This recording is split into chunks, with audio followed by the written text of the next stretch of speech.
Hello സുഹൃത്തുക്കളെ, എല്ലാവർക്കും നമസ്കാരം. നമ്മുടെ ഇറാൻ ഇസ്രായേൽ സ്ലാഷ് അമേരിക്കൻ യുദ്ധത്തില് അമേരിക്കയ്ക്കെതിരെ ചെലവായ സംഖ്യ നമ്മൾ കേൾക്കുമ്പോൾ ഒരു ഇന്ത്യക്കാരൻ എന്ന രീതിയിൽ നമുക്ക് ഒരു ഷോക്കിംഗ് ന്യൂസ് ആയി. നമുക്കറിയാം, അമേരിക്ക ഇറാഖ് യുദ്ധത്തിനും അതുപോലെ തന്നെ അഫ്ഗാനിസ്ഥാൻ യുദ്ധത്തിനും ഒക്കെ തന്നെ ട്രില്യൺസ് ഓഫ് ഡോളേഴ്സ് വാരി ചെലവാക്കി. അത് ഇതിനേക്കാളിലൊക്കെ ദീർഘകാലം നീണ്ടുനിന്ന യുദ്ധങ്ങളുമായിരുന്നു. ഇപ്പോൾ ഇത്രയും ദിവസമായിട്ട് ഇറാനുമായിട്ടുള്ള യുദ്ധത്തിൽ അമേരിക്കയ്ക്ക് ചെലവായത് ഏകദേശം 3500 കോടി ഡോളറിന് മുകളിലാണെന്നാണ് അവരുടെ തന്നെ ന്യൂയോർക്ക് ടൈംസിന്റെ റിപ്പോർട്ട് പ്രകാരം നമുക്ക് അറിയാൻ സാധിക്കുന്നത്. അതായത് നമുക്കറിയാം, അമേരിക്കൻ വെപ്പൺസിന്റെ ഒക്കെ തന്നെ കോസ്റ്റ് വളരെ കൂടുതലാണ്. മിസൈൽ ആയാലും ഡ്രോൺ ആയാലും പിന്നെ അവരുടെ എയർക്രാഫ്റ്റ്, ഫൈറ്റർ എയർക്രാഫ്റ്റ് ആയാലും അല്ലെങ്കിൽ ബോംബ്സ് ആയാലും ക്രൂയിസ് മിസൈൽസ് ആയാലും അതുപോലെ തന്നെ അവരുടെ റഡാർ സംവിധാനങ്ങൾ, എയർ ഡിഫൻസ് സിസ്റ്റംസ്, ഇതൊക്കെ തന്നെ മില്യൺസ് ഓഫ് ഡോളേഴ്സിന്റെ അല്ലെങ്കിൽ ബില്യൺസിന് മുകളിൽ ചെലവ് വരുന്ന അല്ലെങ്കിൽ നിർമ്മാണ ചെലവ് വരുന്ന ആയുധ സാമഗ്രികളാണ് അമേരിക്ക ഉപയോഗിക്കുന്നത്. അപ്പൊ ഏകദേശം ഇത് നമ്മളുടെ ഇന്ത്യൻ കറൻസിക്ക് ഒരു തുല്യമായിട്ട് 3,50,000 കോടിയിൽ പരം രൂപയെങ്കിലും ഉണ്ടാകും എന്നാണ് കണക്കുകൂട്ടുന്നത്. 3,50,000 കോടി ഉണ്ടെങ്കിലും നമുക്ക് കേരളമൊക്കെ സുഖമായിട്ട്, അല്ലേ, നമുക്ക് കഴിഞ്ഞു പോകാം. എങ്ങും കടമെടുക്കാതെ നമുക്ക് ഇത്രയും പൈസ ഉണ്ടായിരുന്നെങ്കിൽ തീർച്ചയായിട്ടും കേരളത്തെ സമ്പൽ സമൃദ്ധമാക്കാമായിരുന്നു എന്ന് നമ്മൾ ചിന്തിച്ചു പോകും. അപ്പൊ ഈ പറഞ്ഞ ഔദ്യോഗിക കണക്കുകൾ കോട്ട് ചെയ്തിട്ടാണ് ന്യൂയോർക്ക് ടൈംസ് ഈ റിപ്പോർട്ട് പുറത്തുവിട്ടിരിക്കുന്നത്. ഏകദേശം 13,000-ലധികം ലക്ഷ്യങ്ങൾ ഇറാനിൽ ആക്രമിച്ചിട്ടുണ്ട് എന്നാണ് പെന്റഗൺ പറയുന്നത്. അപ്പൊ ഈ ലക്ഷ്യങ്ങൾക്കപ്പുറം ഇത് കൃത്യമായിട്ടുള്ളൊരു റിപ്പോർട്ടല്ല. കാരണം ഒരു യാഥാർത്ഥ്യം ഒരുപക്ഷെ അല്പം കൂടെ കഴിഞ്ഞ് നമുക്ക് അറിയാൻ സാധിക്കത്തുള്ളായിരിക്കും. ഇപ്പോൾ ലേറ്റസ്റ്റ് ആയിട്ടുള്ള അല്ലെങ്കിൽ നമുക്ക് ഇടക്കാല റിപ്പോർട്ടിനെ അടിസ്ഥാനമാക്കിയിട്ട് ഏകദേശം 13,000-ലധികം ലക്ഷ്യങ്ങൾ, 13,000-ലധികം ലക്ഷ്യങ്ങൾ എന്ന് പറയുമ്പോൾ 13,000, 13,000-ന് മുകളിലുള്ള ടാർഗറ്റ്സ് അമേരിക്കയുടെ മാത്രം കണക്കാണ് ഇത് പറയുന്നത്, ഇസ്രായേലിന്റെ അല്ല. ഇസ്രായേലിന്റെ വേറെ ഉണ്ട്. ഇസ്രായേലിന് എത്ര ബില്യൺ ഡോളേഴ്സിന്റെ ചെലവ് ഉണ്ടായിട്ടുള്ള ഉള്ളത് ഇത് പുറത്ത് വന്നിട്ടില്ല. ഒരുപക്ഷെ നമുക്കത് ലഭിക്കാനുള്ള സാധ്യത വളരെ കുറവാണ്. അപ്പോൾ ഒരു ലക്ഷ്യത്തെ ഒരു തവണ മാത്രമായിരിക്കത്തില്ലല്ലോ ആക്രമിക്കുന്നത്, കാരണം പല പ്രാവശ്യം ആക്രമിക്കാൻ സാധ്യതയുണ്ട്. അതുകൊണ്ട് ഈ 13,000-ലധികം ലക്ഷ്യങ്ങൾ എന്ന് പറയുമ്പോൾ തീർച്ചയായിട്ടും ഒന്നിൽ കൂടുതൽ തവണ ആക്രമിച്ചതോടെ ഉൾപ്പെടുത്തിക്കൊണ്ടായിരിക്കാം. യുദ്ധവിമാനങ്ങൾ, ആർട്ടിലറി, നാവികസേന, അവരുടെ നേവൽ ഫോഴ്സ്, ഇതൊക്കെ തന്നെ സൈമൾട്ടേനിയസ് ആയിട്ട് ഒരേ സമയം പലതവണ മിസൈലുകളും ബോംബുകളും ഒക്കെ തന്നെ ഉപയോഗിച്ചതിന്റെ കണക്കുകളാണ്. അതുകൊണ്ട് യഥാർത്ഥ കണക്കെടുപ്പ് എന്ന് പറഞ്ഞു കഴിഞ്ഞാൽ ലക്ഷ്യങ്ങളുടെ എണ്ണത്തിലല്ല, അവരുടെ ഈ എന്താണ് പറയുന്നത്, എത്രത്തോളം ആയുധങ്ങൾ ഉപയോഗിച്ചു എന്നുള്ളതിനെ അടിസ്ഥാനമാക്കിയാണ്. ഇപ്പോൾ ഒരു ടാർഗറ്റിൽ ഒരു മിസൈല് ഫയർ ചെയ്തു, വീണ്ടും ആ ടാർഗറ്റിൽ തന്നെ പിന്നീട് ഒരു ദിവസമോ അല്ലെങ്കിൽ അതിനുശേഷമോ ഒരു മിസൈലോടെ ഫയർ ചെയ്തു. അപ്പോൾ തീർച്ചയായിട്ടും ടാർഗറ്റ് ഒന്നേ ഉള്ളെങ്കിലും മിസൈലുകൾ രണ്ടെണ്ണം ഫയർ ചെയ്തു. അപ്പൊ ടാർഗറ്റിനേക്കാളെ കൂടുതൽ എത്രത്തോളം അവർ ആയുധങ്ങൾ ഉപയോഗിച്ചു എന്നുള്ളതിന്റെ കണക്കിനെ അടിസ്ഥാനമാക്കിയാണ് ഈ പോസ്റ്റ് എടുത്തിരിക്കുന്നത്. ഈ യുദ്ധത്തിനകത്തിൽ നമുക്കറിയാം, അമേരിക്കയ്ക്ക് ഏറ്റവും വില കൂടിയിട്ടുള്ള ആയുധങ്ങളാണ് ഉള്ളത്. അതുകൊണ്ട് തീർച്ചയായിട്ടും അവർക്കത് ഉപയോഗിക്കാൻ പറ്റത്തുള്ളൂ. 1,200-ലധികം അവരുടെ പേട്രിയോട്ട് എയർ ഡിഫൻസ് മിസൈലുകൾ, കാരണം അതൊക്കെ തന്നെ വളരെ ചിലവ് കൂടിയതാണ്. അവിടെയാണ് ഇറാന് വളരെ കൃത്യമായിട്ടുള്ള സ്ട്രാറ്റജിക് അപ്പർ ഹാൻഡ് ലഭിച്ചത്. കാരണം അവരുടെ ചിലവ് കുറഞ്ഞ ഡ്രോണുകൾ ഉപയോഗിച്ചിട്ട് അവർക്ക് ആക്രമണം നടത്താൻ സാധിക്കുകയും അവർക്ക് വില കൂടിയ ഇതുപോലുള്ള എയർ ഡിഫൻസ് മിസൈലുകളൊക്കെ ഉപയോഗിച്ചിട്ട് ഇതിനെ ഇന്റർസെപ്റ്റ് ചെയ്യാൻ വളരെയധികം, ഇപ്പം കോസ്റ്റ് മാത്രം നമ്മൾ എടുത്ത് നോക്കുമ്പോൾ വളരെ ചിലവേറിയ ഒരു യുദ്ധം അമേരിക്കയ്ക്കും ഇസ്രായേലിനും ഇത് ആയിട്ടുണ്ട്, ഇറാനെ ആയിട്ട് നമ്മൾ കമ്പയർ ചെയ്യുമ്പോൾ ശരിക്കും പറഞ്ഞതിനകത്ത്. കാരണം ഇറാന്റെ ഡ്രോൺ, അതുപോലെ തന്നെ അവരുടെ ലോ കോസ്റ്റ് മിസൈലുകൾ ഒക്കെ തന്നെ ഉപയോഗിച്ച് അവർക്ക് അറ്റാക്കുകൾ നടത്താൻ സാധിക്കുമ്പോൾ അതിനെ പ്രതിരോധിക്കുവാനും തിരിച്ചുള്ള കൗണ്ടർ അറ്റാക്കിനും ഒക്കെ തന്നെ അമേരിക്കയ്ക്ക് ഇസ്രായേലിനും ഒക്കെ തന്നെ വളരെ ചിലവേറിയ അവരുടെ ആയുധങ്ങൾ ഉപയോഗിച്ചുകൊണ്ട് തന്നെ വേണം അവർക്ക് ആക്രമിക്കുന്നത്. അപ്പൊ തീർച്ചയായിട്ടും യുദ്ധത്തിന്റെ ചിലവ് അവരെ സംബന്ധിച്ച് വളരെ കൂടുതലാണ്. ഈ പറഞ്ഞൊരു പേട്രിയോട്ടിന്റെ വില ഏകദേശം $40 ലക്ഷം വരുമെന്നാണ് കണക്ക്.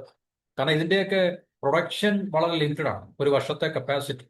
അതാണ് അമേരിക്ക ഇപ്പോൾ ഫേസ് ചെയ്യുന്ന. ഇപ്പൊ അമേരിക്ക ഇത്ര പെട്ടെന്ന് ഈ പറഞ്ഞൊരു ക്രൂസ് അല്ലെങ്കിൽ വെടിനിർത്തലിനോ അല്ലെങ്കിൽ ഇതുപോലുള്ള, അല്ലെങ്കിൽ അമേരിക്ക എപ്പോഴും തയ്യാറാകും ഏതെങ്കിലും രാജ്യത്തിനെതിരെ യുദ്ധം തുടങ്ങിക്കഴിഞ്ഞാൽ ഇത്ര പെട്ടെന്ന് അവർ കൊണ്ട് യുദ്ധം നിർത്തുക എന്നുള്ള ഒരു അവരുടെ ലക്ഷ്യം കാണാതെ അവർ യുദ്ധം നിർത്തുന്ന ഒരു കാഴ്ച നമ്മളിതുവരെ കണ്ടില്ല.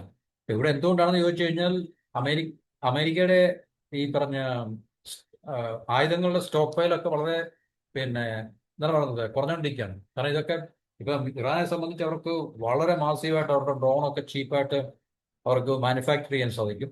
അതുപോലെ തന്നെ അമേരിക്കയ്ക്ക് അവരുടെ ഈ പറഞ്ഞ എയർ ഡിഫൻസ് സിസ്റ്റമോ അല്ലെങ്കിൽ മറ്റ് അവരുടെ വെപ്പൺസ് ഒന്നും ഇത്രയും മാസീവായിട്ട് ഒന്നാമതേ അമേരിക്കയിൽ പ്രൊഡക്ഷൻ ഇല്ല. പഴയ പോലെ അമേരിക്കയുടെ മാനുഫാക്ചറിങ് ബേസ് എല്ലാം അമേരിക്കയ്ക്ക് ആപ്പാടെ നഷ്ടമായി. അപ്പൊ അങ്ങനെ ഒരു അവസ്ഥയിൽ അമേരിക്ക പിന്നെ അത് തന്നെ ഇതിനു വേണ്ടിയൊക്കെയുള്ള മെറ്റീരിയൽസും റോ മെറ്റീരിയൽസും കമ്പോണൻസും ഒക്കെ തന്നെ ഇൻപുട്ടൊക്കെ തന്നെ ചൈന ഇപ്പോൾ രാജ്യങ്ങളിൽ നിന്ന് വരണം.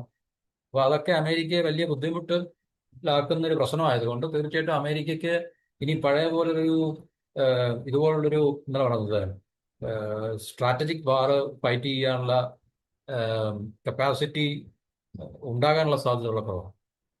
കാരണം വർഷത്തിന്റെ ഏകദേശം 600 എണ്ണം മാത്രമാണ് അമേരിക്ക നിർമ്മിക്കുക. അപ്പൊ 2 വർഷത്തെ പ്രൊഡക്ഷൻ ഇറാനിലെ ഇത്രയും ദിവസത്തെ വാറിൽ തന്നെ അവർക്ക് സ്പെൻഡ് ചെയ്യേണ്ടി വന്നു. അതായത് പേട്രിയോട്ട് മിസൈലിന്റെ കാര്യമാണ്, എണ്ണത്തിന്റെ കാര്യമാണ്.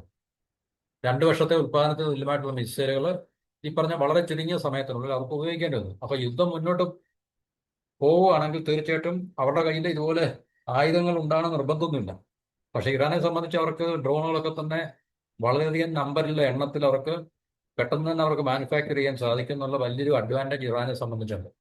അപ്പൊ അവരുടെ കയ്യിലുള്ള ഈ ഇന്റർസെപ്റ്റേഴ്സും അല്ലെങ്കിൽ air defence system, air defence മിസൈലൊക്കെ തീരുകയും അങ്ങനെയുള്ള അവസ്ഥ വരുവാണെങ്കിൽ യുദ്ധം മുന്നോട്ട് പോയിക്കൊണ്ടിരിക്കുകയാണെങ്കിൽ തീർച്ചയായിട്ടും ഇറാന്റെ ഭാഗത്ത് നിന്ന് നല്ല ചാമ്പ് കിട്ടുമെന്നുള്ള കൃത്യമായിട്ടുള്ള ബോധവും തിരിച്ചറിവും ഒക്കെ ഉള്ളതുകൊണ്ടാണ് പെട്ടെന്ന് തന്നെ.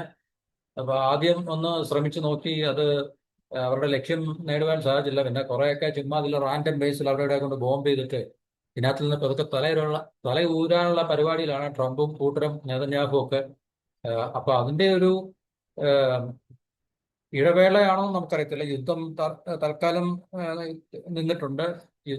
സമാധാന ചർച്ചകൾ നടക്കാനുള്ള സാധ്യതകളുണ്ട്. അപ്പൊ തീർച്ചയായിട്ടും എന്തായാലും അമേരിക്കയുടെ കയ്യിലുള്ള ലിമിറ്റഡ് ആയിട്ടുള്ള വെപ്പൺസ് ഉപയോഗിച്ച് അവർക്ക് പ്രൊട്രാക്റ്റഡ് ആയിട്ടുള്ള അല്ലെങ്കിൽ ദീർഘകാലം ഇങ്ങനെ ഒരു യുദ്ധം അവർക്ക് ചെയ്യാൻ സാധിക്കത്തില്ല എന്നാണ് നമുക്ക് പൊതുവെയുള്ള വിശകലനത്തിലൂടെ നമുക്ക് മനസ്സിലാക്കാൻ. അതുപോലെ തന്നെ ടൊമഹാക് ക്രൂയിസ് മിസൈലുകളുടെ ഉപയോഗം 1000-ലധികം എണ്ണം ഉപയോഗിച്ചു കഴിഞ്ഞു എന്ന് പറയുന്നുണ്ട്. ഏകദേശം $36 ലക്ഷം ചിലവ് ഓരോ ടൊമഹാക്കിനുണ്ട്. ആലോചിച്ച് നോക്കുക, $36 ലക്ഷം ഒരു മിസൈലിന് വേണ്ടി ചിലവാക്കുക. അപ്പൊ ഇതും ഇവരെ ഈ 1000 എണ്ണം എന്ന് പറഞ്ഞു കഴിഞ്ഞാൽ ഒരു വർഷത്തെ ഉൽപാദനത്തിന്റെ 10 മടങ്ങാണ്. ഒരു വർഷത്തെ വാങ്ങലിന്റെ 10 മടങ്ങാണ് ശരിക്കും പറഞ്ഞത്. അപ്പൊ ഇതൊക്കെ വളരെ കോസ്റ്റ് കൂടുമ്പോൾ തീർച്ചയായിട്ടും അതിന്റെ പ്രൊഡക്ഷൻ റേറ്റും വളരെ കുറവായിരിക്കും. അപ്പൊ അങ്ങനെ വലിയൊരു പ്രതിസന്ധി അമേരിക്ക നേരിടുന്നുണ്ട്. കാരണം ഇതൊക്കെ അമേരിക്കയുടെ ഉള്ളിൽ നിന്ന് തന്നെ ഇത് തീർച്ചയായിട്ടും ഈ യുദ്ധം ചെയ്യാൻ താല്പര്യം കാണിക്കുന്ന യുദ്ധക്കൊതിയന്മാരെ, ട്രംപിനെ പോലുള്ള യുദ്ധക്കൊതിയന്മാരെയൊക്കെ അമേരിക്കയുടെ എസ്റ്റാബ്ലിഷ്മെന്റിനകത്ത് തന്നെ ഇതൊക്കെ കൃത്യമായി ധരിപ്പിച്ചതാണ്. പക്ഷെ അതൊന്നും കേൾക്കാതാണ് ഈ പറഞ്ഞ യുദ്ധത്തിലേക്ക് പോയി ചാടിയതും അതിന്റെ പിന്നെ കോൺസിക്വൻസ് ഇപ്പോൾ അമേരിക്ക അല്ലെങ്കിൽ തിരിച്ചടികൾ അമേരിക്ക നേരിട്ടുകൊണ്ടിരിക്കുന്ന ഒരു സെനറിയാണ് നമുക്കിവിടെ കാണാൻ സാധിക്കുന്നത്. ഇപ്പൊ ജാസം ER എന്ന് പറയുന്ന ഈ ലോങ് റേഞ്ച് മിസൈലുകൾ അതും വലിയ തോതിൽ ഉപയോഗിച്ചിട്ടുണ്ട്. ഏകദേശം 1100 എണ്ണം ഉപയോഗിച്ചെന്നാണ് റിപ്പോർട്ട് പറയുന്നത്. ഇനിയും അവർക്ക് 1500 എണ്ണം മാത്രമേ സ്റ്റോക്കിനകത്തിലുള്ളൂ. അപ്പൊ ഇതെല്ലാം ഉപയോഗിച്ചു കഴിഞ്ഞാൽ ഇനി വരുന്ന അടുത്ത യുദ്ധത്തിന്, യുക്രൈൻ വാർ ഇതുവരെ തീർന്നിട്ടില്ല. കാരണം അമേരിക്കയ്ക്ക് ഇപ്പം യുക്രൈനുള്ള അല്ലെങ്കിൽ മറ്റ് പല ഭാഗത്തുള്ള ആയുധങ്ങൾ ഇപ്പോൾ അമേരിക്ക ഇങ്ങോട്ട് തിരിച്ചു വിളിച്ചുകൊണ്ടിരിക്കുകയാണ്. സൗത്ത് കൊറിയയോടും ജപ്പാനോടും അല്ലെങ്കിൽ യുക്രൈനോടും ഒക്കെ പറഞ്ഞുകൊണ്ടിരിക്കുകയാണ്. അപ്പൊ അതുകൊണ്ട് അമേരിക്കയുടെ കയ്യിലുള്ള പക്കലുള്ള ആയുധ എന്താ പറയുക ആ സ്റ്റോക്ക് പൈലൊക്കെ തന്നെ റാപ്പിഡായിട്ട് ഡിപ്ലീറ്റ് ചെയ്തുകൊണ്ടിരിക്കുകയാണ്. അപ്പൊ ഇതുമൊക്കെ തന്നെ അമേരിക്കയെ ഇതുപോലുള്ളൊരു എന്താ പറയുന്നത് സമാധാന ചർച്ചയിലേക്ക് കൊണ്ടുവരാനുള്ള കാരണമായി കാണും എന്നാണ് നമുക്ക് മനസ്സിലാക്കാൻ സാധിക്കും. അതിൽ ATACMS പോലുള്ള 1000-ലധികം ഗ്രൗണ്ട് ബേസ്ഡ് ആയിട്ടുള്ള എന്നുവെച്ചാൽ സർഫസ് ടു എയർ മിസൈലോ അല്ലെങ്കിൽ സർഫസ് ടു സർഫസ് മിസൈലോ ഒക്കെ തന്നെ ആയിരിക്കാം. ഗ്രൗണ്ട് അധിഷ്ഠിത മിസൈലുകൾ ഉപയോഗിച്ചിട്ടുണ്ട്. അപ്പോൾ ഇതെല്ലാം കോസ്റ്റ്ലിയാണ്, വളരെ ചിലവ് കൂടിയതായതുകൊണ്ട് തീർച്ചയായിട്ടും അമേരിക്ക ഈ പറഞ്ഞ വൻതോതിലുള്ള ഈ നഷ്ടം, ഒരു യുദ്ധം ഇത്രയും ചെയ്തിട്ട് പ്രത്യേകിച്ച് അതിന് വലിയൊരു അവർ വിചാരിച്ച രീതിയിലുള്ളൊരു ലക്ഷ്യം കണ്ടെത്താൻ സാധിക്കാതിരിക്കുകയും ഇത്രയധികം ചെലവുകൾ അവർക്ക് നേരിടേണ്ടി വരികയും ചെയ്ത് അമേരിക്കയെ സംബന്ധിച്ച് വലിയൊരു കോസ്റ്റ്ലി അഫെയർ തന്നെയാണ്. അതുകൊണ്ടാണ് തീർച്ചയായിട്ടും ഇപ്പോൾ ഏത് വിധേന ഇതിനകത്ത് നൂരാൻ വേണ്ടി അമേരിക്ക പെടാപ്പരപ്പെടുന്നത്. അപ്പോൾ ഒരു ദിവസം $100 കോടി ചെലവുള്ള യുദ്ധമായിട്ടാണ് ഇതിനെ കണക്കാക്കുന്നത്. അപ്പോൾ യുദ്ധം നമുക്കറിയാം, ഏത് രാജ്യം യുദ്ധം ചെയ്തു കഴിഞ്ഞാലും നീണ്ടു നിൽക്കുന്ന യുദ്ധമാണെങ്കിൽ, ഇപ്പം നമ്മളറിയാം ഓപ്പറേഷൻ സിന്ദൂർ ഇന്ത്യ 2, 3, 4 ദിവസം മാത്രം ഉള്ളത് കൊണ്ടാണ്. എന്നിട്ടും നമുക്ക് എത്രത്തോളം ചെലവുണ്ടായെന്നുള്ള കൃത്യമായിട്ടുള്ള കണക്കൊന്നും ഇവിടെ ആരും കേട്ടില്ല. കാരണം അതൊക്കെയാണ് ഇന്ത്യയുടെ കുഴപ്പം, നമ്മുടെ രാജ്യത്തെ കുഴപ്പം അതൊക്കെയാണ്. ഇപ്പൊ തീർച്ചയായിട്ടും അമേരിക്കയിലായതുകൊണ്ട് ഇത്രയും എങ്കിലും നമുക്ക് റിപ്പോർട്ടുകൾ, നമുക്ക് അവിടുത്തെ അല്പം കൂടെ ഓപ്പൺനെസ്സും ട്രാൻസ്പെറൻസിയും ഒക്കെ ഉള്ളത് കൊണ്ടും. പക്ഷേ ഇന്ത്യയിൽ നമ്മൾ ഇതിലെ കേട്ടില്ല. ഓപ്പറേഷൻ സിന്ധുവിന് വേണ്ടി നമ്മൾ എത്ര രൂപ പൊടിച്ചു, അല്ലെങ്കിൽ എത്ര രൂപ നമുക്ക് ചെലവായെന്നുള്ളതിനെ കുറിച്ചുള്ള കൃത്യമായ വിവരവും കണക്കുകളും നമ്മൾ ഇവിടെ വായിച്ചറിഞ്ഞായിട്ട് എനിക്ക് വലിയ ഓർമ്മയൊന്നുമില്ല. നമ്മളിട്ട് കേട്ടിട്ടുള്ളതായിട്ട് എനിക്ക് തോന്നുന്നില്ല. അപ്പോൾ അത് 4 ദിവസത്തെ യുദ്ധമായിട്ടാണ് നമുക്ക് തീർച്ചയായിട്ടും. അതേസമയം ഒരു മാസത്തോളം നീണ്ടു നിൽക്കുന്ന, അല്ലെ ഈ പറഞ്ഞ പോലെ 40 ദിവസം 50 ദിവസമൊക്കെ നീണ്ടു നിൽക്കുന്ന യുദ്ധമാണെങ്കിൽ തീർച്ചയായിട്ടും നമുക്കുണ്ടാകുന്ന, ഇന്ത്യ പോലുള്ള രാജ്യത്തിനുണ്ടാകുന്ന നഷ്ടം, അല്ലെങ്കിൽ അത് ഉണ്ടാക്കി വെക്കുന്ന സാമ്പത്തിക പ്രത്യാഘാതം എന്ന് പറഞ്ഞു കഴിഞ്ഞാൽ, നമുക്കത് എത്ര നാൾ നമ്മൾ പണിയെടുത്തു കഴിഞ്ഞാൽ നമുക്കത് അതിനെ എന്താ ഈ അതിനെ നിന്ന് അതിൽ നിന്ന് കരകയറാൻ സാധിക്കും എന്നുള്ളതും വളരെ. കാരണം ഇനിയും ഈ പാകിസ്ഥാന് തീർച്ചയായിട്ടും ഇന്ത്യക്കെതിരെ ഉപയോഗിക്കാൻ പോകുന്ന വലിയൊരു തന്ത്രം എന്ന് പറഞ്ഞു കഴിഞ്ഞാൽ ഇതായിരിക്കും. ഇറാന്റെ ഈ തന്ത്രം തന്നെ ആയിരിക്കും. എന്ന് വെച്ചാൽ വളരെ ലോ കോസ്റ്റ് ഡ്രോണുകൾ ഉപയോഗിച്ചിട്ട്, കാരണം ഇന്ത്യയും വളരെ ചെലവേറിയ ആയുധങ്ങൾ, ഇപ്പൊ ഈ എയർ ഡിഫൻസ് സിസ്റ്റം അതുപോലുള്ള കാര്യങ്ങളൊക്കെ തന്നെ വളരെ ചെലവേറിയ ആയുധങ്ങളിലാണ് ഇന്ത്യ ഇപ്പോഴും ഇൻവെസ്റ്റ് ചെയ്തുകൊണ്ടിരിക്കുന്നത്. അപ്പോൾ പാകിസ്ഥാനുമായിട്ട് ഇനിയും ഇതുപോലെ, നമുക്ക് അറിയാം പാകിസ്ഥാനായിട്ട് യുദ്ധം ഉണ്ടാകത്തില്ലെന്ന് നമുക്ക് പറയാൻ പറ്റത്തില്ല. ഏത് സമയത്തും യുദ്ധത്തിലേക്ക് നയിക്കുന്ന പ്രവർത്തികൾ അവരുടെ ഭാഗത്തുനിന്ന് ഉണ്ടാകാം. അതുകൊണ്ട് നമുക്ക് തീർച്ചയായിട്ടും പാകിസ്ഥാനായിട്ടുള്ള യുദ്ധം ഏത് സമയം നമുക്ക്, ഇന്ത്യക്ക് താല്പര്യം ഇല്ലെങ്കിലും ഇന്ത്യയെ കൊണ്ട് ചെയ്യിക്കാൻ, അല്ലേ, അവരുടെ പ്രവർത്തികൾ കൊണ്ട് ചിലപ്പോൾ കാരണമാകും. അപ്പൊ അത് പാകിസ്ഥാൻ ഇപ്പോൾ തീർച്ചയായിട്ടും നമുക്കറിയാം, ഈ പറഞ്ഞ ചൈനയിൽ നിന്നും ടർക്കിയിൽ നിന്നൊക്കെ തന്നെ വളരെ മാസീവ് സ്കെയിലിൽ അവർ ഡ്രോണുകൾ വാങ്ങിക്കുന്നുണ്ട്. പിന്നെ അവർ ഈ പറഞ്ഞൊരു ഏറ്റവും ലോ കോസ്റ്റ് വാർ ഇന്ത്യക്കെതിരെ ഫൈറ്റ് ചെയ്യാനുള്ളൊരു തന്ത്രത്തിലാണ്, സ്ട്രാറ്റജിയാണ് അവർ ഇനി എടുക്കാൻ പോകുന്നത്. അപ്പൊ ഇന്ത്യയെ സംബന്ധിച്ച് ഈ പറഞ്ഞ നമ്മൾ ഓപ്പറേഷൻ സിന്ദൂറിൽ പാകിസ്ഥാനിൽ നിന്നും നമുക്ക് വളരെ, എന്താണ് പറയുന്നത്, ഈ മാസീവായിട്ടുള്ള ഡ്രോൺ അറ്റാക്കുകൾ ഉണ്ടായിട്ടുണ്ട്. പക്ഷെ നമ്മുടെ എയർ ഡിഫൻസ് സിസ്റ്റം ഒക്കെ വളരെ എഫിഷ്യൻ്റ് ആയതുകൊണ്ടും കേപ്പബിൾ ആയതുകൊണ്ടും നമുക്കതിനെയൊക്കെ വലിയ പരിക്കുകളില്ലാതെ നമുക്കതിനെ ഡിഫെൻഡ് ചെയ്യാൻ സാധിച്ചു എന്നുള്ളത് സത്യമാണ്. പക്ഷെ അത് 4 ദിവസത്തോളം നീണ്ടുന്ന യുദ്ധമാണ്. ഈ 4 ദിവസത്തെ യുദ്ധത്തിനെ നമ്മൾ 30 ദിവസത്തേക്കോ 50 ദിവസത്തേക്കോ നമ്മളൊന്ന് എക്സ്റ്റെൻഡ് ചെയ്ത് കഴിഞ്ഞാൽ, അല്ല എക്സ്പാൻഡ് ചെയ്ത് കഴിഞ്ഞാൽ, നമുക്കറിയാം എത്രത്തോളം നമുക്ക് അത് ഭീകരമായിട്ടുള്ളൊരു അവസ്ഥയായിരിക്കും എന്നുള്ളത് ഇപ്പം നമ്മൾ മനസ്സിലാക്കണം. അപ്പം ഇന്ത്യയെ സംബന്ധിച്ച് ഇനിയുള്ള യുദ്ധം തീർച്ചയായിട്ടും, അതിൽ ഇന്ത്യയും ഇന്ത്യയുടെ ഡ്രോണും ഈ പറഞ്ഞ സ്ട്രാറ്റജി ലോ കോസ്റ്റ് ഡ്രോണുകളിലേക്കൊക്കെ ഇന്ത്യയുടെ പിന്നെ ശ്രദ്ധ തിരിഞ്ഞിട്ടുണ്ട്. കൂടുതൽ നമ്മൾ ഡ്രോൺ മാനുഫാക്ചറിങ്ങിലൊക്കെ തന്നെ സ്വയം പര്യാപ്തത നേടാനുള്ള പരിപാടിയിലൊക്കെ ഗവൺമെന്റ് ഇപ്പോൾ അതിന്റെ പരിപാടികൾ ആരംഭിച്ചിട്ടുണ്ട്. ഇന്ത്യക്ക് അത് തന്നെയാണ് ഏറ്റവും അത്യാവശ്യം. കാരണം ഇന്ത്യയെ സംബന്ധിച്ച് ഇത്രയും മാസീവായിട്ടുള്ള വലിയ ഇൻഡസ്ട്രിയൽ ബേസും ഇൻഡസ്ട്രിയൽ സ്കെയിലും ഒക്കെ ഉള്ള ഇന്ത്യയിൽ തീർച്ചയായിട്ടും നമുക്ക് ലോകത്തിലെ ഏറ്റവും പ്രധാനപ്പെട്ട ഒരു ഡ്രോൺ മാനുഫാക്ചറിങ് രാജ്യമായിട്ട് നമുക്ക് മാറാൻ സാധിക്കും. ഇറാനെ പോലെ, അല്ലെങ്കിൽ ടർക്കിയെ പോലെ, ചൈനയൊക്കെ തന്നെ നമുക്കറിയാം ചൈനയുടെയൊക്കെ മാനുഫാക്ചറിങ് കപ്പാസിറ്റിയും അവരുടെ ടെക്നോളജിയും ഒക്കെ തന്നെ എത്രത്തോളം വളർന്നിട്ടുണ്ട്. അതുകൊണ്ട് അവരെ സംബന്ധിച്ച് അവരതൊക്കെ എന്നെ നേടിക്കഴിഞ്ഞു. അപ്പോൾ ഇന്ത്യക്കും തീർച്ചയായിട്ടും, ഇന്ത്യയിൽ ഈ പല കാര്യങ്ങളും വളരെ ലേറ്റ് ആയിട്ടുണ്ടല്ലോ നമുക്ക് ഈ പല ബുദ്ധിയും തെളിയുന്നത്. അതുകൊണ്ടാണല്ലോ ഈ വിഷയം എന്ന് പറഞ്ഞു കഴിഞ്ഞാൽ, എവിടെയെങ്കിലും എന്തെങ്കിലും ഒരു പ്രശ്നം ഉണ്ടാകുമ്പോഴാണല്ലോ നമ്മളിതൊക്കെ തിരിച്ചറിയുന്നതും, അല്ലെങ്കിൽ അന്നേരം നമ്മൾ കുടഞ്ഞ് എഴുന്നേറ്റ് നമ്മൾ എന്തെങ്കിലുമൊക്കെ കാട്ടിക്കൂട്ടുന്നത്. അപ്പൊ ഇനിയുള്ള യുദ്ധങ്ങളൊക്കെ തന്നെ ഡ്രോണിനെയും അതുപോലെ തന്നെ മിസൈലുകൾ, ലോ കോസ്റ്റ് മിസൈലുകളെയൊക്കെ തന്നെ ആശ്രയിച്ചായിരിക്കും. അതുകൊണ്ട് തീർച്ചയായിട്ടും നമ്മളും അതിനനുസരിച്ചുള്ള സജ്ജീകരണങ്ങൾ ഉണ്ടാക്കിയെടുക്കുക എന്നുള്ളതാണ് വളരെ ഇമ്പോർട്ടൻ്റ് ആയിട്ട്. അപ്പൊ ഈ അമേരിക്കയ്ക്ക് $100 കോടി ദിവസം ചിലവാകുമെന്ന് പറയുമ്പോൾ, ഈ മൊത്തം ചിലവ് 2800 മുതൽ $3500 കോടി വരെയാണെന്നാണ് പറയുന്നത്. നമ്മൾ നേരത്തെ ആദ്യം പറഞ്ഞത് $3500 കോടി ഓളം ഏകദേശം അവർക്ക് ഒരു ഇതുവരെ ആയിട്ടുണ്ട്. അത് കൃത്യമായിട്ടുള്ള കണക്കല്ല, എന്നാലും പിന്നെ ഒരു ഏകദേശം കണക്കാണത്. അതായത് $100 കോടി ചെലവ് ഏകദേശം ഒരു ദിവസം. അപ്പൊ 3500 ഭാഗം 100 എന്ന് പറയുമ്പോൾ 35 ദിവസം, 35-40 ദിവസത്തെ യുദ്ധങ്ങൾ ആണ് നമ്മളിപ്പോൾ കണ്ടത്. അപ്പൊ അതിന്റെ ചിലവാണ് അമേരിക്കക്ക് ഇത്രയും 3500 കോടി അല്ലെങ്കിൽ 3500 കോടി പരം ഡോളർ ചിലവായി കാണാം. അതിലും കൂടുതലായിട്ടുണ്ടാകാനാണ് സാധ്യത. കാരണം ഇത് തീർച്ചയായിട്ടും നമ്മൾ ഒരിക്കലും ഇതുപോലുള്ള കാര്യങ്ങളിൽ കേൾക്കുന്ന കണക്കുകൾ ഒരിക്കലും സത്യമായിരിക്കത്തില്ല. അത് കൂടാനുള്ള സാധ്യത എവിടെയുള്ളൂ എന്നുള്ളത് നമ്മൾ മനസ്സിലാക്കുക. അപ്പൊ ആദ്യഘട്ടം തന്നെ ചിലവേറിയത്, അതിനെക്കുറിച്ച് നമ്മൾ നേരത്തെ ഒരു വീഡിയോ ചെയ്തായിരുന്നു. അത് 2 ദിവസങ്ങളിൽ തന്നെ ഏകദേശം $560 കോടി വിലമതിക്കുന്ന ആയുധങ്ങൾ, എന്നുവെച്ചാൽ മാസീവായിട്ടുള്ള ബോംബിംഗ് ആയിരുന്നല്ലോ ആദ്യത്തെ തുടങ്ങിയ സമയത്താണ്. ഇസ്രായേലും അമേരിക്കയും ഒക്കെ തന്നെ. അതിനുശേഷമാണല്ലോ ഇറാൻ കൗണ്ടർ അറ്റാക്ക് തുടങ്ങിയതിന് ശേഷമാണ് ഈ അമേരിക്കയുടെ ഇസ്രായേലിന്റെ ഭാഗത്തു നിന്നുള്ള ആ ഒരു ഇന്റൻസിറ്റിക്ക് ഒരു കുറവുണ്ടായിട്ട്. കുറവെന്ന് പറഞ്ഞാൽ ആദ്യ ഇനിഷ്യൽ ആ ഒരു ബോംബാർഡ്മെന്റ് അത്രയും പിന്നീട് ഉണ്ടായിട്ടുള്ളത്. അതുകൊണ്ടാണ് ആദ്യം അമേരിക്കക്ക് ഇത്രയും ഈ ചിലവുണ്ടായത് എന്നാണ് നമുക്ക് മനസ്സിലാക്കാൻ സാധിക്കുന്നത്. ആധുനിക യുദ്ധങ്ങൾ തുടക്കത്തിൽ തന്നെ വലിയ സാമ്പത്തിക സമ്മർദ്ദങ്ങൾ ഉണ്ടാക്കുന്നു എന്നുള്ളതാണ്. അപ്പോൾ യുദ്ധങ്ങൾ തീർച്ചയായിട്ടും ഏത് രാജ്യത്തെ സംബന്ധിച്ച് വളരെ ബുദ്ധിമുട്ടുണ്ടാക്കുന്നതാണ്. അമേരിക്ക ആയാലും ശരി, റഷ്യ ആയാലും ശരി.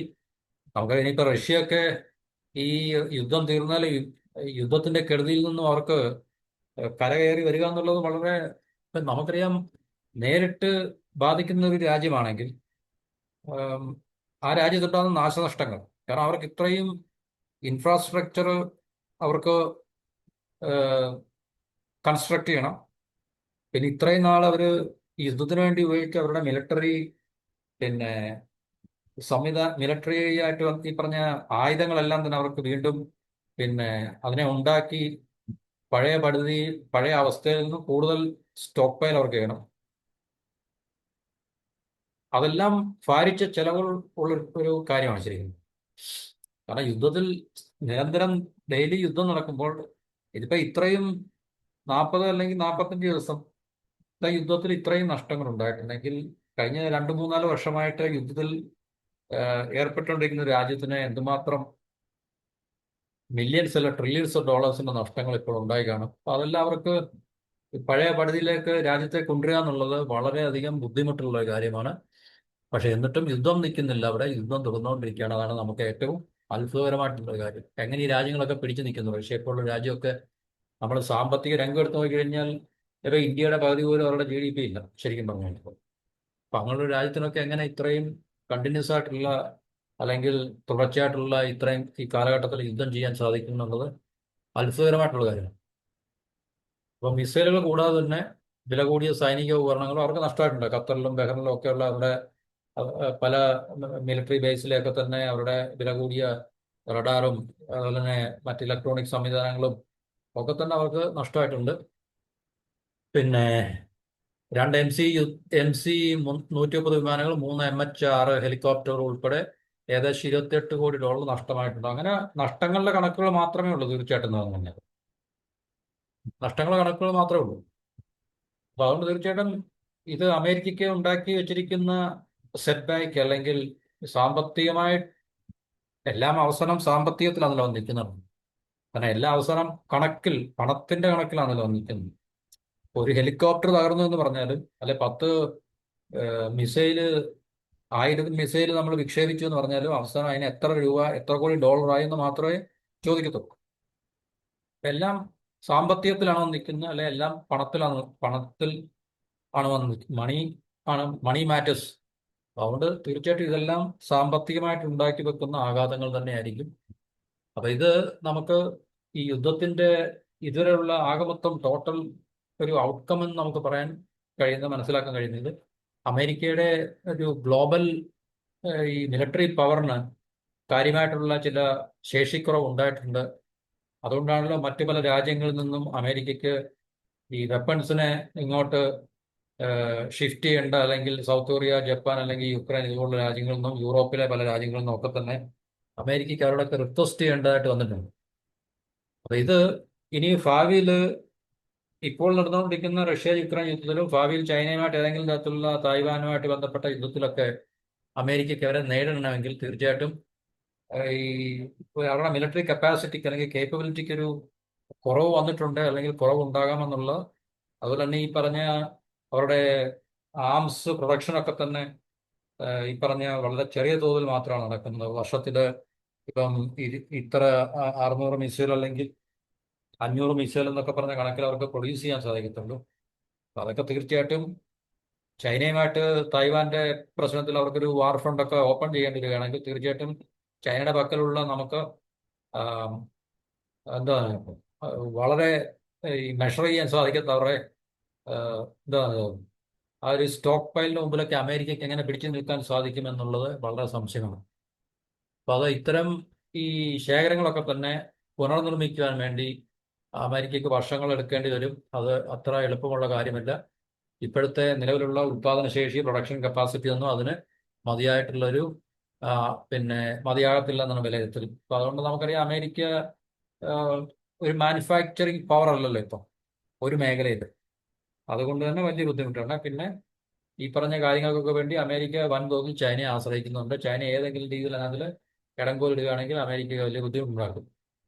കാരണം 10-15 ചൈനീസ് കമ്പനികൾ അമേരിക്കയുടെ ഈ പറഞ്ഞ മിലിറ്ററി ഈ പ്രൊഡക്ഷനുമായിട്ട് ബന്ധപ്പെട്ട് ഉണ്ട്. എന്നാൽ ചൈനയുടെ ഈ പറഞ്ഞ 10,000-ൽ പരം കമ്പനികളിൽ നിന്നാണ് അമേരിക്ക ഇൻപുട്ടും റോ മെറ്റീരിയൽസും കമ്പോണൻസും ഒക്കെ തന്നെ വാങ്ങിക്കുന്നത്. അപ്പോൾ അത് ചൈന ഏതെങ്കിലും രീതിയിൽ അതിൽ ബാൻ ഏർപ്പെടുത്തുകയോ ഉപരോധങ്ങൾ ഏർപ്പെടുത്തുകയോ അല്ലെങ്കിൽ എക്സ്പോർട്ട് കൺട്രോൾ ഏർപ്പെടുത്തുകയോ ഒക്കെ ചെയ്യുകയാണെങ്കിൽ അമേരിക്കയെ സംബന്ധിച്ച് അത് വലിയ ബുദ്ധിമുട്ടുണ്ടാക്കുന്ന കാര്യമാണ് എന്നുള്ളത് നമ്മൾ മനസ്സിലാക്കും. അപ്പൊ ഈ ഹൈടെക് ആയുധങ്ങളിൽ അമിത ആശ്രയം ഉണ്ടെന്നുള്ളത് ഈ യുദ്ധം വ്യക്തമാക്കുന്നു. ഇന്ത്യയെ സംബന്ധിച്ച് അത് വലിയൊരു പ്രശ്നമാണ്. അത് ഇന്ത്യക്ക് ആ ഒരു രീതി നമുക്കത് റീറൈറ്റ് ചെയ്യാൻ കഴിഞ്ഞില്ലെങ്കിൽ പാകിസ്ഥാനായിട്ടുള്ള ഭാവി യുദ്ധത്തിലൊക്കെ തന്നെ പാകിസ്ഥാൻ ഇതുപോലെ ഈ ഇറാന്റെ തന്ത്രങ്ങൾ ഉപയോഗിക്കുകയാണെങ്കിൽ ലോ കോസ്റ്റ് ഡ്രോണുകളും മിസൈലുകളൊക്കെ തന്നെ വൻതോതിൽ അവർക്ക് ഉപയോഗിക്കാൻ സാധിക്കുകയാണെങ്കിൽ ഇന്ത്യയെ സംബന്ധിച്ച് ഇതുപോലെ ഭാരിച്ച ചെലവുകൾ ഉണ്ടാക്കി വെക്കാൻ കഴിയുന്ന യുദ്ധങ്ങളായിരിക്കും ഭാവിയിൽ എന്നുള്ളത് ഇന്ത്യയെ നേരിടുന്നതിന് വലിയ പ്രശ്നമാണ്. അപ്പൊ ഇത് ഈ യുദ്ധ ചെലവുകളൊക്കെ നമുക്ക് റിപ്പോർട്ടുകൾ തരുമ്പോഴും അതിനപ്പുറത്തുള്ളൊരു സന്ദേശം എല്ലാ രാജ്യങ്ങൾക്കും, പ്രത്യേകിച്ച് ഇന്ത്യയെ പോലുള്ള രാജ്യങ്ങൾ ഉൾപ്പെടെ എന്ന് പറഞ്ഞു കഴിഞ്ഞാൽ ഒരു യുദ്ധത്തിന്റെ ചെലവ് മാത്രമല്ല, ആധുനിക യുദ്ധങ്ങൾ ഈ പറഞ്ഞ അമേരിക്കയെ പോലെ ഏറ്റവും മുൻപന്തിയിൽ നിൽക്കുന്ന ഒരു രാജ്യത്തിന്റെ പോലും സൈനിക വിഭവങ്ങളെ എത്രയും പെട്ടെന്ന് ശോഷിപ്പിക്കുന്നു അല്ലെങ്കിൽ ക്ഷയിപ്പിക്കുന്നു എന്നും നമ്മുടെ മുമ്പിൽ കാട്ടിത്തരുന്ന ഒരു നല്ല ഉദാഹരണമാണ്. അപ്പൊ ഇന്ത്യയെ സംബന്ധിച്ചൊക്കെ ഇത് വലിയൊരു പാഠമാണ്. കാരണം ഇറാൻ ഇസ്രായേൽ യുദ്ധം അത് നമുക്ക് ഈ പറഞ്ഞ സ്ട്രേറ്റ് ഓഫ് ഹോർമൂസിൽ ഓയില് കിട്ടാത്തത് മാത്രമല്ല വിഷയങ്ങള്. ഓരോ യുദ്ധങ്ങൾ നടക്കുമ്പോഴും തീർച്ചയായിട്ടും ലോകത്തിലുള്ള മറ്റു രാജ്യങ്ങളെല്ലാം ഇതിനകത്ത് നിന്ന് പാഠങ്ങൾ ഉൾക്കൊണ്ട് അവരുടെ യുദ്ധതന്ത്രങ്ങൾ മാറ്റുകയും അവരുടെ ഇതിലുള്ള ആയുധശേഖരങ്ങളിനകത്തിൽ അവർക്ക് കൃത്യമായിട്ടുള്ള എന്നുവെച്ചാൽ യുദ്ധതന്ത്രങ്ങൾ മാറ്റുകയും അതുപോലെ തന്നെ അവരിപ്പോൾ ഇനിയും എല്ലാ രാജ്യങ്ങളും കൂടുതൽ ഇമ്പോർട്ടൻസ് കൊടുക്കുന്നത് ഡ്രോണിനും മിസൈലിനും ഒക്കെ തന്നെയാണ്. ലോ കോസ്റ്റ് ഡ്രോണ്, ഏറ്റവും ചിലവ് കുറച്ച് ഡ്രോണുകൾ ഉണ്ടാക്കുക, ഏറ്റവും ചിലവ് കുറച്ച് മിസൈലുകൾ ഉണ്ടാക്കുക. അപ്പൊ ഇതിലൊക്കെ തന്നെ ആയിരിക്കും എല്ലാ രാജ്യങ്ങളും ഇനിയും കൂടുതൽ ശ്രദ്ധ ചെലുത്തുന്നതും. ഇനിയുള്ള യുദ്ധങ്ങൾ ഇതിനെ ആശ്രയിച്ചായിരിക്കും ഏറ്റവും കൂടുതൽ എന്നുള്ളത് നമുക്ക് മനസ്സിലാക്കാൻ സാധിക്കും. ഈ പറഞ്ഞ 13,000 ലക്ഷ്യങ്ങൾ ടാർഗറ്റ് അമേരിക്ക ബോംബിട്ടിട്ടുണ്ട് അല്ലെങ്കിൽ അറ്റാക്ക് ചെയ്തിട്ടുണ്ടെന്ന് പറയുമ്പോൾ ഈ ഓരോ ടാർഗറ്റും $1 മില്യൺ ചെലവുള്ളതാണ് എന്നുള്ള കാര്യം കൂടി നമ്മൾ അതിനകത്തിലെ യാഥാർത്ഥ്യം മനസ്സിലാക്കുക എന്നുള്ളതാണ് ഇന്ത്യയെപ്പോലുള്ള രാജ്യങ്ങൾ. അപ്പൊ യുദ്ധം നമുക്ക് അറിയാം. തീർച്ചയായിട്ടും യുദ്ധം ചെയ്യേണ്ട ഒരു അവസ്ഥ വന്നു കഴിഞ്ഞാൽ നമുക്കിപ്പം യുദ്ധം ചെയ്തേ വരത്തുള്ളൂ.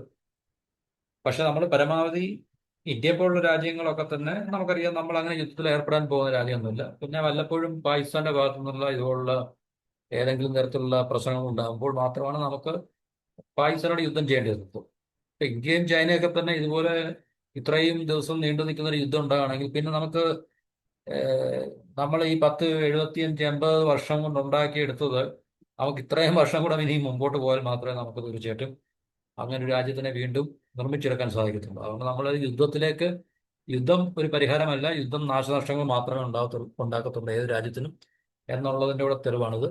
അപ്പൊ ഇത് തീർച്ചയായിട്ടും വൻതോതിൽ അമേരിക്കയ്ക്ക് സാമ്പത്തികമായിട്ടുള്ള നഷ്ടങ്ങൾ ഉണ്ടാക്കി വെച്ചുകൊണ്ടിരിക്കുന്ന ഒരു യുദ്ധമാണ്.